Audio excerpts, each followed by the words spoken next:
Yesu ishimwe bene data, nongeye kubaha ikaze mwebwe mudukurikiye kuri uyu murongo wacu wa Minisiteri y'Ivugabutumwa Tegura Umugeni wa Kristo. Ndongera kubibutsa ko intego yacu ari ugusesengura ijambo ry'Imana umurongo ku wundi tugamije kugeza kuri benshi ubutumwa bukubiye mu byanditswe byera nk'uko Uwiteka yashatse kubigeza ku batuye isi abinyujije kuri Mwuka Wera, mu ijwi no mu nyandiko z'intumwa n'abahanuzi. Tumaze iminsi itari mike dusesengura ubutumwa buri mu gitabo cy'ibyahishuwe. Nk'uko twakomeje kubivuga, iki gitabo ni igitabo gikunze gutera abantu benshi amakenga kubera imvugo ikoreshwamo, imvugo y'ibimenyetso bikubiye muri iki gitabo. Nyamara kandi Uwiteka ntabwo yacyandikishije agamije kudutera ubwoba cyangwa se kudutera urujijo cyangwa kugira ngo tugire ubute bwo kugisoma, ahubwo yacyanditse agamije ko tugisoma tukagisobanukirwa kugira ngo duhugukirwe neza kwitegura ukugaruka k'Umwami wacu n'Umukiza wacu Yesu Kristo, ubwo azaza aje kudutwara nk'umugeni we kugira ngo azadusange turi beza, twera, turi abera, tuzira ikizinga n'umunkanyari. Uyu munsi rero turakomeza aho twari tugereje ubushize, turi mu gice cya 14 cy'igitabo cy'ibyahishuwe. Uyu munsi turahera ku murongo wa 14 kugeza ku murongo w'icyo gice wa 20, ari nawo murongo usoza iki gice nyine. Uyu munsi nibwo turasoza iki gice. Muracyari kumwe rero nanjye Jean Claude Karinijabo muri uyu murimo w'ivugabutumwa Tegura Umurimo wa Kristo.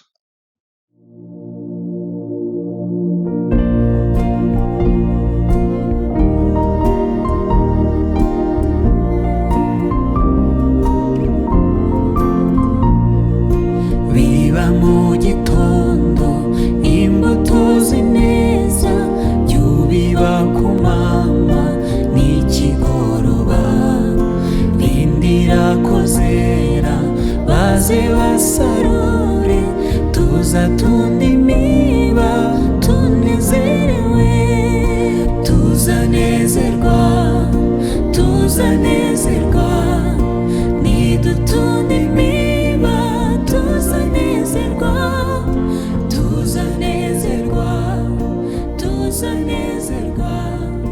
nidutunda imiba, tuzanezerwa. Amen. Imana ishimwe cyane. Ndashima Imana cyane ku byanditswe byera. Ndashimwa ko mu byanditswe byera dusangamo amagambo menshi aduhumuriza, akadusubizamo imbaraga. Dusangamo kandi n'amagambo adushishikariza gusuzuma imigendere yacu n'Imana. Ariko kandi harimo n'ibice bidufata bikatunyeganyeza kugira ngo dukanguke, tuve mu kudamarara, tuve mu kwibagirwa ko kuri iyi si turi ku rugamba duhanganyemo n'ingabo za Sekibi. Ibyahishuwe 14 ariyo shapitire tugezemo, nicyo gice tugezemo, ni kimwe muri ibyo bice bidukangura, bikadufata, bikatunyeganyeza, bikatwibutsa ko turi mu bihe bya nyuma, kugira ngo twibuke ko hazabaho igihe cy'amateka cyo gucirwaho imanza.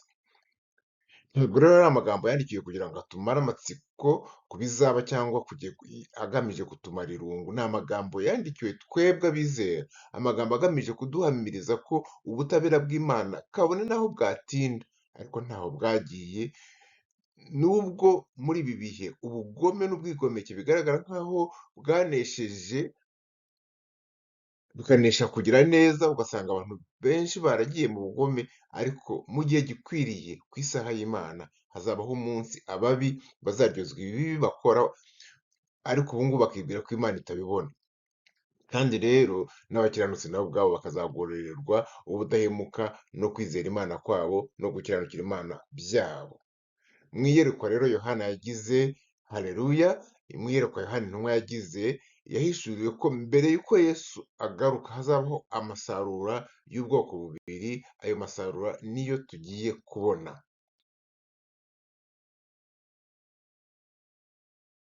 Ayo masarura niyo tugiye kurebera hamwe, amasarura y'ubwoko bubiri. Icya mbere hazabaho gusarurwa kw'abakiranutsi, habeho no gusarurwa kw'abacumuye. kandi buri tsinda rizasarurwa rishyirwa ahantu haryo hihariye. Ibyo nibyo tugiye gusoma mu magambo akurikira. Ibyo nibyo turi buganireho muri iyi mirongo guhera ku murongo wa 14 w'igice cya 14 nyine kugeza ku murongo wa 20. Aya magambo yo muri iki gice arabaza, arambaza, arakubaza, aratubaza twese, mbese uzaba uri mu kihe cyiciro? Kiriya cyiciro tubona hariya ibumoso, iburyo cyangwa bitewe n'aho uhagaze, kiriya cyo gusarurwa ujya kuba mu bwiza bw'Imana, cyangwa isarurwa ryo kunyukanyukwa nk'uko turi bubisome. Reka rero dusome amagambo agiye gukurikiraho, kandi ndasabye ngo Mwuka Wera atubashije gusobanukirwa icyo ashaka kutubwira uyu munsi. Ibyahishuwe ibice 14, umurongo wa 14 kugeza ku wa 16.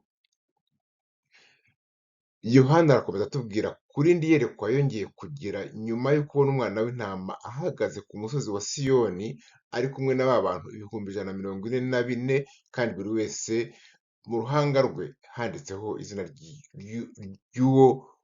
ry'umwana w'intama n'izina rya se. Amen. Aragira ati, turasoma mu izina rya Yesu, Ibyahishuwe ibice 14 guhera ku murongo wa 14. Hanyuma ngira ntya, mbona igicu cyera, kandi kuri icyo gicu hari hicaye usa n'umwana w'umuntu. Ku mutwe we yari yambaye ikamba ry'izahabu, naho ku kiganza yari afite umuhoro utyaye. Undi marayika asohoka mu ngoro y'Imana, arangurura ijwi cyane, abwira uwicaye kuri icyo gicu ati, ahura umuhoro wawe usarure, kuko igihe cy'isarura kigeze, dore imyaka yo ku isi ireze. Umurongo wa 16, uwicaye kuri cya gicu yahura umuhoro we, asarura iyo myaka yo ku isi. Amen. Mu mvugo ya Bibiliya, iyo bavuze igicu, akenshi baba bashaka kugaragaza ahantu hari ubwiza bw'Imana, ahantu hari presence y'Imana. Nk'urugero, igihe Abisirayeli bari bari mu butayu, igihe bazereraga mu butayu, igicu cyarazaga, niko Bibiliya itubwira, igicu cyarazaga kikabundikira ihema ry'ibonaniro iyo Mose yabaga yagiye kubonana n'Uwiteka muri rya hema ry'ibonaniro. Kandi icyo gicu cyagendanaga n'aba Bayisirayeli, cyabagendaga imbere ku manywa kikabayobora, naho Abanyegiputa, ingabo z'Abanyegiputa ziba zibakurikiye, kikabajya inyuma kikabakingiriza, kugira ngo nyine abanzi babo batabona aho banyuze. Ikindi, muribuka ko Mose igihe cyose yari ku musozi wa Sinayi abonana n'Uwiteka, igicu cyarazaga kigatwikira uwo musozi igihe Uwiteka yabaga ari kumwe na Mose, barimo kubonana amabwiriza n'amategeko. Na Yesu ubwe igihe yazamukaga, abigishwa be bamureba, amaze gusezera ku ntumwa ze, akazisezeranya ko zizahabwa imbaraga za Mwuka Wera igihe azaba atakiri kumwe nazo.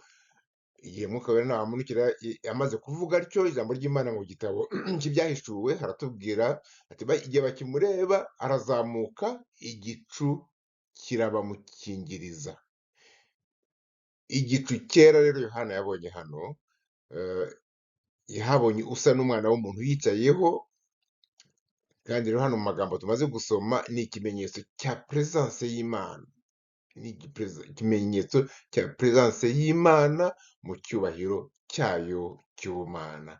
Amen. Mbona igicu cyera, no ku gicu mbona uwicayeho asa n'umwana w'umuntu, wambaye ikamba ry'izahabu ku mutwe, kandi afite umuhoro utyaye mu ntoki ze. Twasomye kandi ko kuri icyo gicu nyine uwo mwana w'umuntu, amagambo arasa nayo dusoma mu buhanuzi bwa Daniyeli, mu gitabo cya Daniyeli ibice 7, igihe herekwaga bya bikoko 4 bishushanya uko ingoma zo mu isi zizagenda zisimburana kugeza ku ngoma ya nyuma ya Antikristo. Nyuma y'ingoma ya nyuma izabaho kuri iyi si, Daniyeli aravuga ati, maze kubona rya hembe rito rivugwa amagambo y'ubwirasi, nkitegereza ibyo neretswe nijoro, mbona haje usa n'umwana w'umuntu, aziye mu bicu byo mu ijuru, aza umujyi umwe, asangwa wa mukuru nyir'ibihe byose, bamumugeza imbere. Umwana w'umuntu rero, iri jambo, iri zina umwana w'umuntu, iteka rikoreshwa bashaka kuvuga Yesu Kristo. Matayo mu butumwa bwiza bwe Mariko, Luka na Yohani iteka bakoresha ijambo izina mwana w'umuntu bashaka kuvuga umwami wacu Yesu Kristo.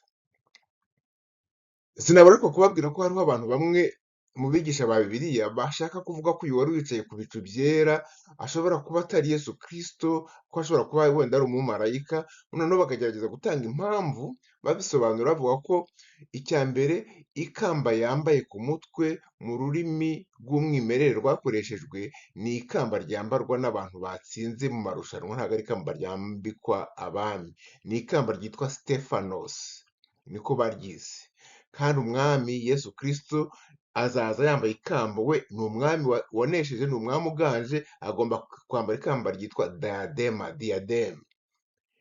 Stephanos ni ikamba ryambikwa umuntu warushije abandi nko mu isiganwa cyangwa ku rugamba, noneho bakavuga bati Kristo we agomba kugaragara yambaye ikamba, uyu nguyu ntabwo yaba ari Kristo rwose. Azagaruka ndetse nka kwa kundi tuzamubona mu gitabo cy'ibyahishuwe nyine tugera mu gice cya 19, ubwo bavuga ko azaza yambaye amakamba menshi, kandi ayo makamba akaba ari za diademe y'ubwami. Ati ese ubu yaba yambaye ikamba gute? Ariko kuba yitwa umwana w'umuntu, kuba yicaye ku gicu cyera, kuba bihuje n'ibyo Daniyeli avuga, biratubwira ko, niko navuga ko uyu nguyu ari Yesu Kristo umwana w'Imana. Impamvu ya kabiri bageza gutanga abo bantu bavuga bati ntabwo ari Yesu Kristo ni marayika, nuko baravuga bati byaba bitangaje kubona hariya avuga ngo undi muntu marayika araza amuha amabwiriza, abwira Yesu Kristo ngo ahura umuhoro wawe usarure kuko isarura risohoye, kandi ibisarurwa byo mu isi bireze cyane. Bati Kristo mu cyubahiro cye ntabwo ashobora guhabwa amabwiriza n'umumarayika.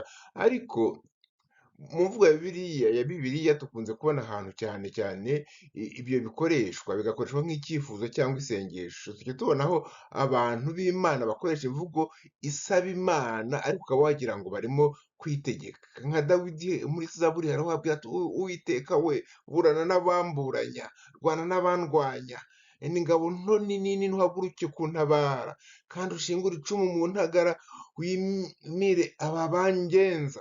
Wagira ngo Dawidi arategeka Imana. Cyangwa natwe tujya tuvuga mwami Imana Yesu Kristo haguruka abanzi bawe batatana. Ntabwo tuba turimo kumutegeka, tuba turimo kumusaba. Na marayika aramubwira ati mwami ahura uwo muhoro wawe usarura imyaka ireze, dore noneho igihe twategereje. Ibyo ari byo byose, nubwo ibyo bisobanuro byaba bifite ishingiro by'uko uyu ari marayika cyangwa akaba ari Yesu, akaba atari Yesu akaba ari marayika, nubwo abahanga benshi mu gusesengura Bibiliya, twavuga nk'uwitwa John MacArthur, twavuga umwigisha wa Bibiliya witwa Chuck Swindoll, navuga umwarimu nkunda cyane witwa David Jeremiah, bose bashyigikiye imvugo ko uyu nguyu ari Kristo. Ariko icy'ibanze ntabwo ari ukumenya niba uyu nguyu ari Kristo wafashe umuhoro mu isarura cyangwa marayika. Icy'ingenzi cyane cyane kuri twe ni ubutumwa nyamukuru buri muri iyi nyandiko butubwira ko hazabaho amasarura abiri, kandi ko abazasarurwa bazaba batandukanye, n'aho bazajya hakazaba hatandukanye, n'aho bazaba ubugingo buhoraho nabo ho ubwaho hakazaba hatandukanye. Amen. Rero nubwo amagambo twasomye hano atavuga mu buryo butomoye uko bazasarurwa bwa mbere, bariya bavuga bwa mbere ku murongo wa 14 ko bazajyanwa mu ijuru, uburyo byanditswemo bigaragaza ko ari isarurwa rireba abakiranutsi, ba bandi bazaba baranambye kuri Kristo no ku Mana Data muri cya gihe cy'imibabaro ikomeye, kugeza ubwo batanga ndetse n'ubuzima bwabo bahowe Uwiteka. Igituma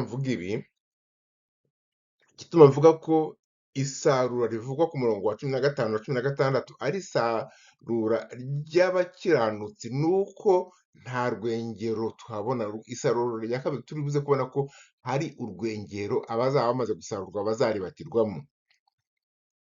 Rero muri isarurwa rya mbere nta rwengero cyangwa se amagambo atubwira ko byakuranywe umujinya dusoma hano.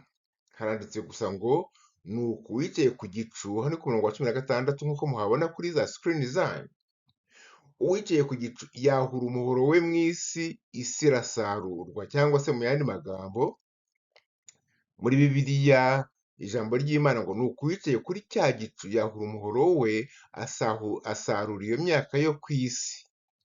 Isarurwa rivugwa muri uyu murongo ni nko gukusanya imyaka witonze, warangiza ukayishyira mu bubiko. Ntabwo bigaragara nk'aho ari igihano mu by'ukuri. Iri sarurwa rya mbere rero niyo mpamvu tuvuga ko ari isarurwa ry'abakiranutsi, ni ugukoranwa kw'abizera bazicwa muri kiriya gice cya kabiri cya grande tribulation, kiriya gihe cy'imibabaro minini, igice cya kabiri cy'umubabaro ukomeye. Daniyeli yarabivuze ko wa mwami w'umugome ari we antikristo. Daniyeli hariya mu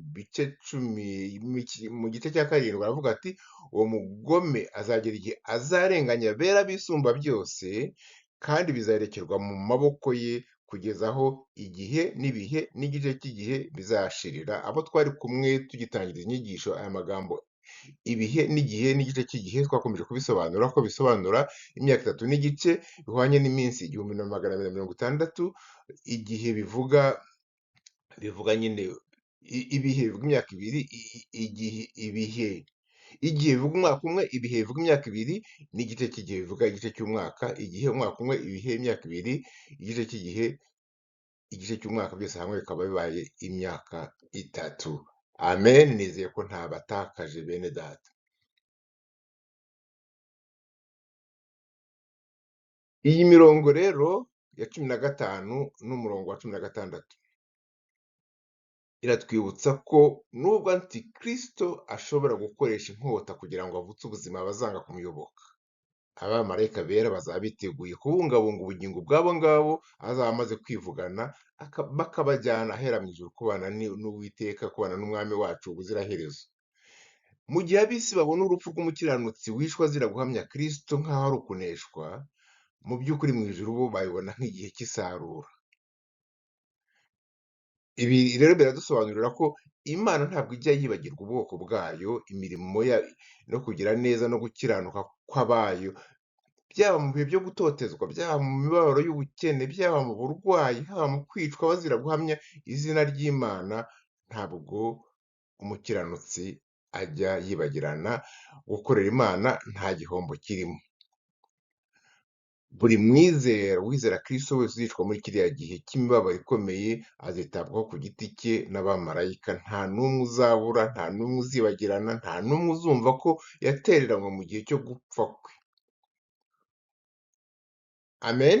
Amen, amen. Uko rero niko impuhwe z'Imana zikora bene data, niko zizagaragara hagati mu miborogo tubona muri iki gitabo cy'ibyahishuwe. Haleluya. Impuhwe z'Imana zihoraho iteka niyo ari mu gihe cy'imibabaro. Turakomeza dusoma ibyahishuwe 14 ku murongo wa 17 kugeza kwa 20, ari wo wa nyuma. Isarura rya kabiri twavuze ko ari gutsembwaho kw'abanyabyaha. Rero Yohana yagize irindi yerekwa, ati abona undi marayika aza aturutse mu rusengero rwo mu ijuru. Marayika wundi ava muri rwa rusengero rwo mu ijuru, nawe afite umuhoro utyaye. Umurongo wa 18, hakurikiraho undi uvuye mu gicaniro, ari we mutware w'umuriro, nkibona ku ishusho, arangurura ijwi abwira wa marayika wundi ufite umuhoro utyaye ati ahura umuhoro wawe utyaye, uca amaseri yo mu muzabibu w'isi, kuko inzabibu zawo zinetse. Nuko marayika yahura umuhoro we mu isi, aca imbuto z'umuzabibu w'isi, azijugunya mu muvure munini w'umujinya w'Imana. Uwo muvure wengesherezwamo ibirenge inyuma ya wa mudugudu, uvamo amaraso agera ku majosi y'amafarasi, ageza kuri stadiyo 1,600, hafi ibirometero 290. Ni amagambo ateye ubwoba, ubundi yari akwiye kugira ibisobanuro bihagije. ariko iri sarura rivugwa hano ntabwo ari iry'abizera, ahubwo ni isarurwa ry'abanyabyaha. Mwumvise ukuntu bazaribatishwa ibirenge.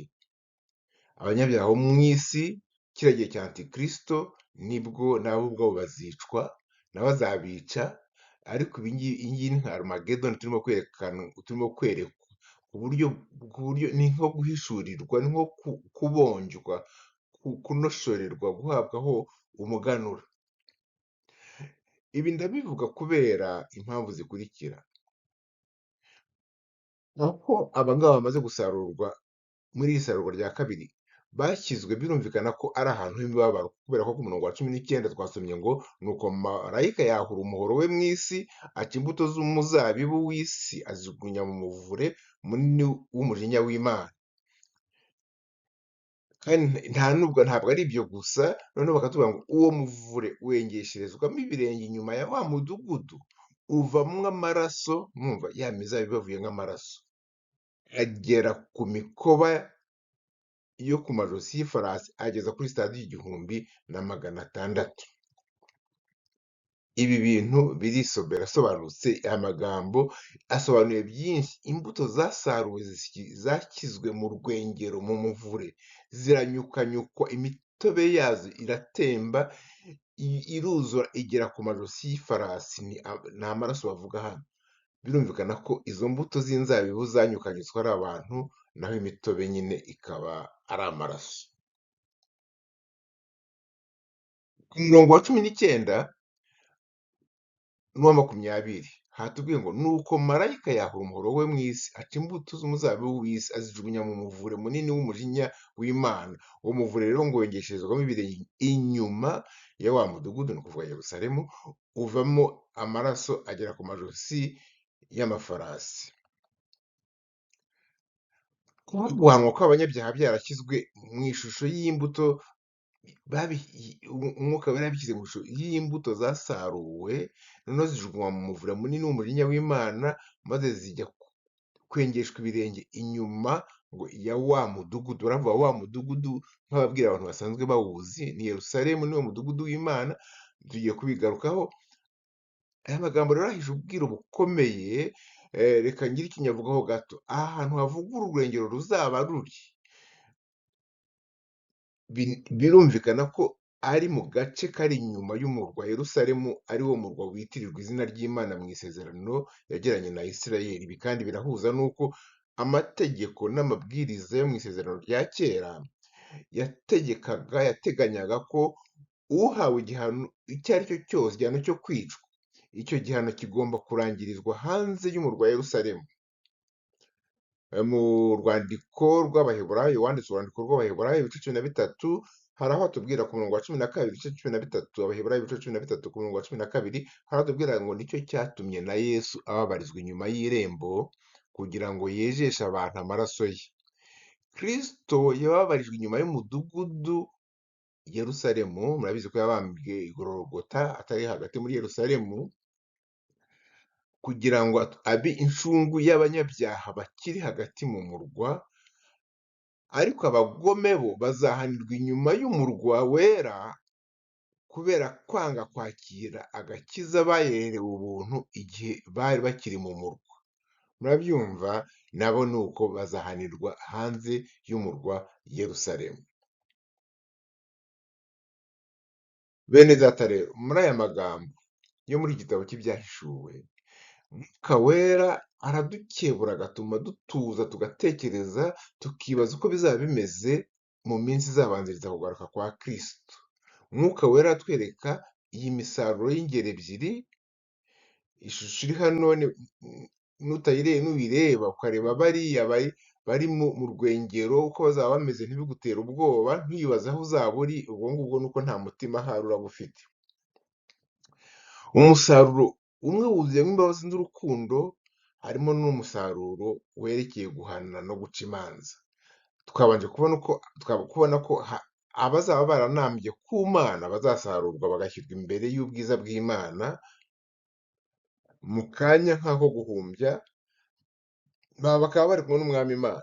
Umwami Yesu azakoranya abe nk'uko yabivuze ati, ngiye kwa Data, ariko nzagaruka kubajyana kugira ngo aho ndi namwe abe ariho muzaba muri. Haleluya! Nk'uko ibi rero bizaba ari ibihe byo guhanagurwaho icyitwa amarira cyose ku bakiranutsi. Ni ibihe byo guhabwa ingororano zo kwihangana no kwemera kubabazwa kubera Kristo. Ariko kandi hazabaho n'abazasarurirwa kubabazwa kubera ko ubwigomeke ku Mana ntabwo bugenda budahanwe. Ntabwo Imana ishobora kudahana abanyabyaha. Icyo gihe ntabwo Imana yaba ari intabera, ntabwo yaba yapurite justice, ntabwo yaba ibaye intareba nk'uko bamwe bajya babivuga. Kandi Imana yacu ni juste, ni correct, ni intabera, ntabwo ica imanza zitabera. Hariho rero abazasarurirwa kubabazwa kubera kwigomeka ku Mana kwabo igihe bazaba barabyishoyemo bakiri ku isi, ariko noneho cyane cyane igihe Antikristo azaba ari hano, harimo abazabyishoramo ndetse bajye kwica kwica, kuvutsa ubuzima abazaba baranze gushyirwaho cya kimenyetso cya ya nyamaswa twabonye mu bice bibanziriza iki ngiki. Iyi shusho rero ihuje n'amagambo dusoma mu bindi bitabo by'ubuhanuzi bivuga ku ntambara ya Armageddon. Aya magambo twasomye hano ashimangirwa n'abahanuzi bo mu isezerano rya kera nka Yoweri.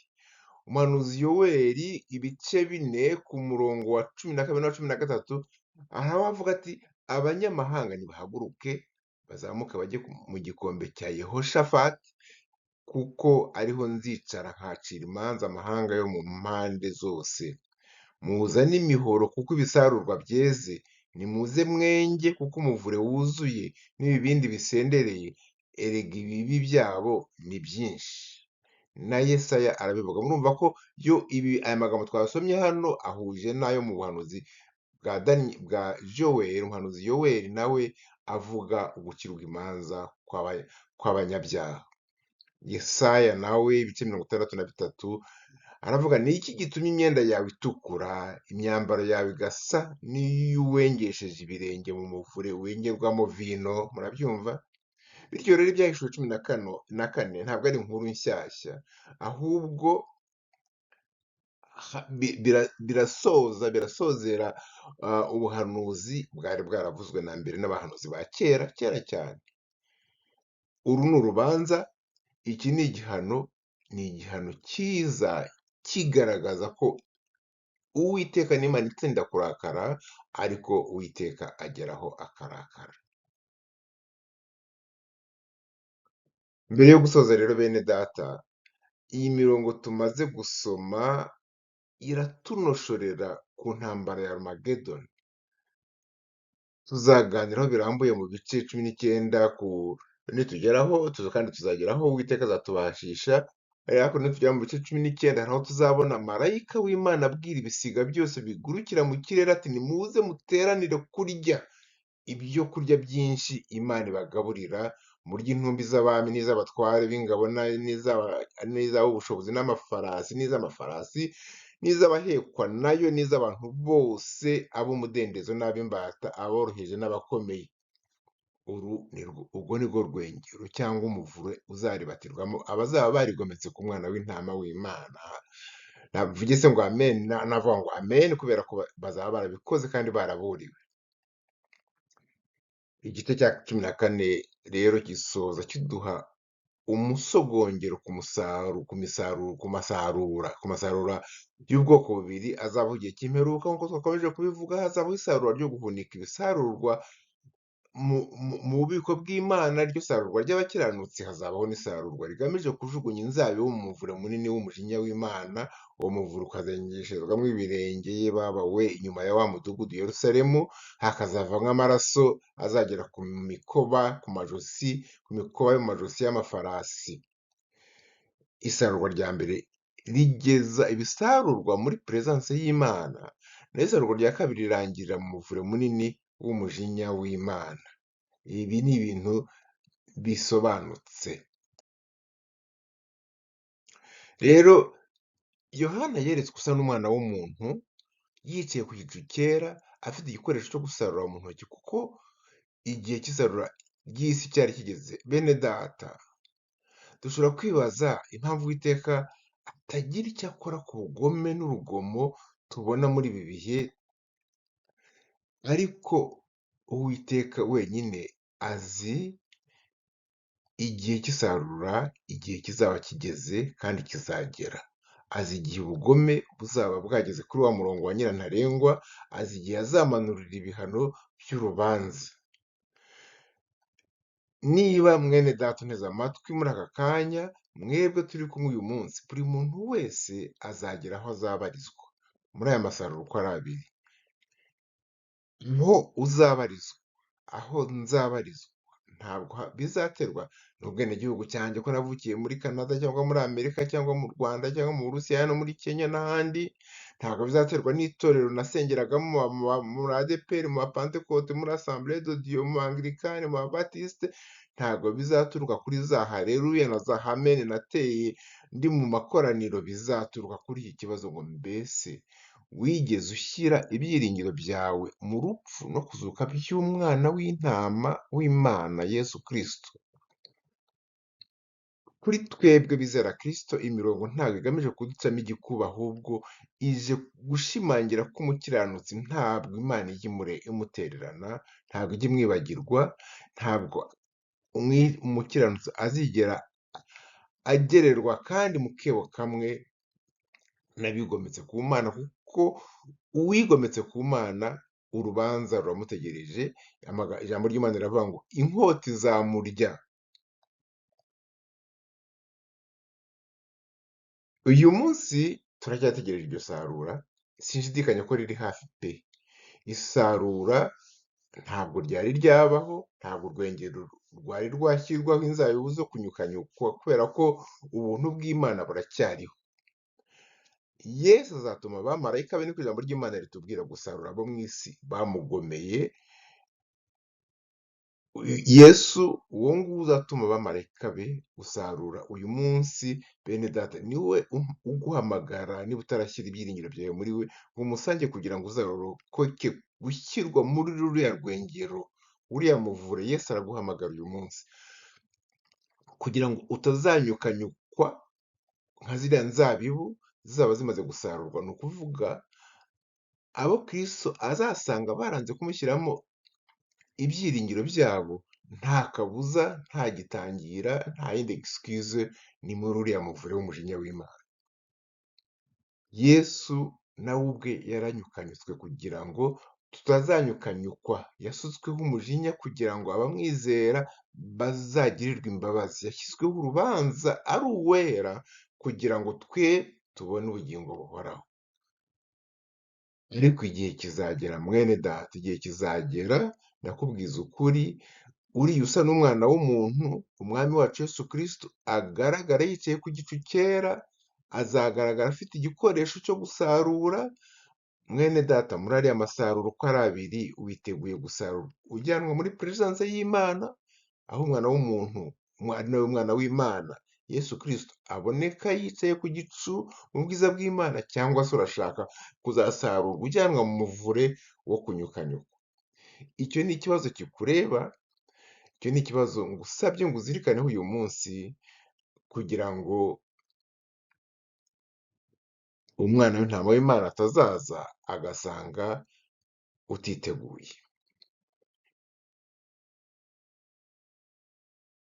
Rero reka dusenge,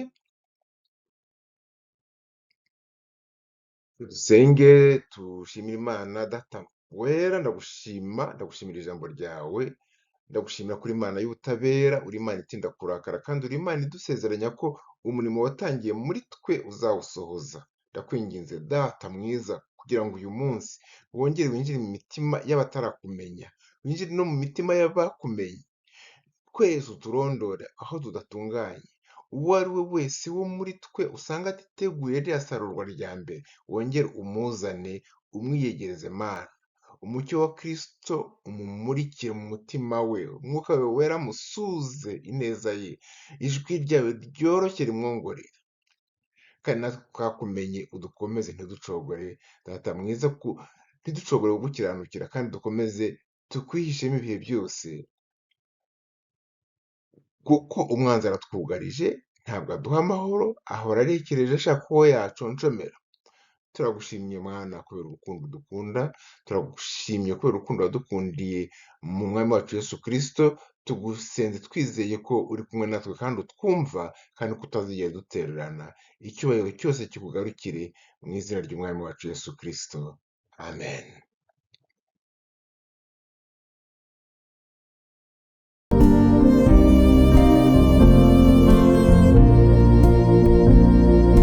Satani yanteye ntabwo nshobora, Satani yanteye ntabwo nshobora, igiti cyatewe ku mugezi n'amahoro pe, igiti cyatewe ku mugezi n'amahoro pe, igiti cyatewe ku mugezi n'amahoro pe.